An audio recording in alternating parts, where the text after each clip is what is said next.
Dunia hiburan tanah air kembali berduka, Selasa tanggal 7 September tahun 2021.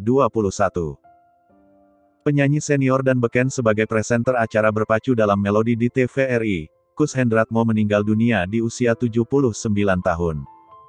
Kabar duka tersebut dibenarkan oleh Bonita, putri dari Kus Hendratmo.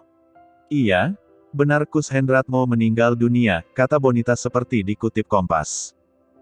Mengenai penyebab kepergian sang ayah, Bonita sendiri sampai sekarang belum bisa memastikan. Soal penyebab, saya belum tahu mas, lanjutnya.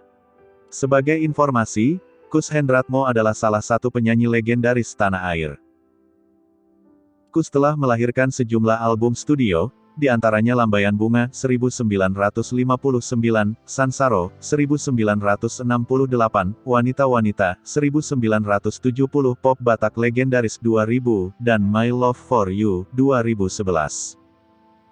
Selain karir musik, pria kelahiran Kediri, Jawa Timur tanggal 9 Februari tahun 1943 ini juga dikenal sebagai pembawa acara. Salah satu acara televisi yang melambungkan namanya adalah Kuis Berpacu Dalam Melodi.